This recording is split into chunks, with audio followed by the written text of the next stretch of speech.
Alrighty. Hello again. I got a little $100 trailer a while ago, and I traded it for these two Honda dirt bikes here. I believe this one is a XR100, and this is a XR80. Not overly sure, but this one's clearly in better shape than this one here. This one almost met the scrap pile. Thankfully it didn't, because you know Hondas, they're more than worth the while for putting the cash into. This one here, it needs a new throttle cable. The twist throttle is completely seized on it. It doesn't want to move. The choke, sorry, the clutch, it's extremely stiff. It's not pulling very well. I mean, it needs a couple new parts here. The gas tank is not rusty on the inside. The tires do need to be replaced. We just compression tested it, and it tested 90 psi, so it's not the greatest, but it has the possible potential to run. It has no spark right now, so we're either going to try and clean the stator out and just kind of clean up all that, clip maybe part of the spark plug coil off, just to get rid of the green disease, if you know what I mean, off of it. Maybe free up a little bit of spark from there, just to even maybe hear it fire once, just to know that it's worth our while. Once again, it costed $100 for the trailer to trade for these, so I'm not overly concerned about how much money I have to put into them, because once again, they're Hondas and they're completely worth the while. Maybe trying to trade the stator from the XR100 to this 80 here. Like I said, it tested 90 psi, so it may have the potential to run. It's not the greatest. I mean, 100 psi, you're potentially knocking on death's doorstep, but other than that, I mean, what do you do right for $100? I mean, it does have a little bit of compression, so it shows some potential. It needs a new spark plug.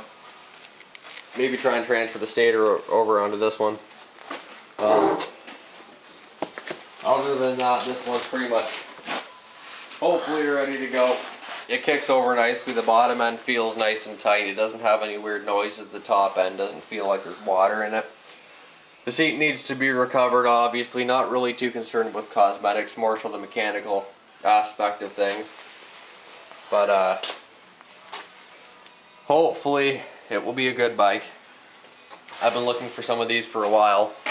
Moving on to the potentially XR100 here. The gas tank's right there. It's pretty beaten up. As you can see, it has a little bit of gas in it from the previous owner. It's rusty. It's beaten up. It's garbage. We can find a new one. I know the parts for these aren't exactly scarce. It's got a nice seat. Unfortunately, this one here, it tested 60 psi for compression. Not good. There's a crack which you won't be able to see on the boot here, going from the carburetor to the head. Not good. The carburetor's probably full of powderized gasoline because it's broken down so badly. You know, the ethanol nowadays. There's no airbox cover on it. There's no foam on the air filter. It's full of snow. Definitely going to need a rebuild, but I'm not overly too familiar with a 4-stroke motor. However, when it is broken, you can't break it any more than it already is, right? So it's a good learning experience.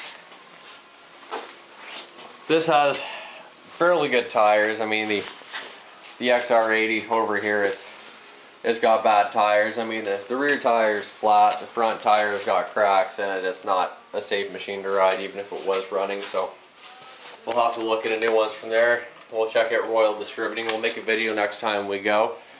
Whippy Royal Distributing, great place to go. Phenomenal prices. They normally have the parts what I want, and it's just a fun place to be. They got everything you could ever want and more, whether it be helmets, gloves, hand guards, motor parts, cables, tires, whatever. I mean, they've got it all. And we'll do another update soon, hopefully, about these bikes. Maybe have this one running. Like I said, this one here will need a top end rebuild at a minimum. I'm assuming a new bottom end rebuild would follow, because it just doesn't sound right.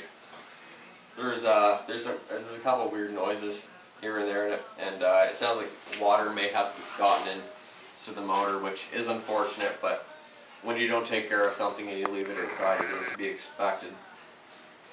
It's unfortunate, but you know, some people just don't care about their vehicles, and it shows. Either way, this bike here, the condition it is in, I would value more than a China bike any day. Keep your stick on the ice.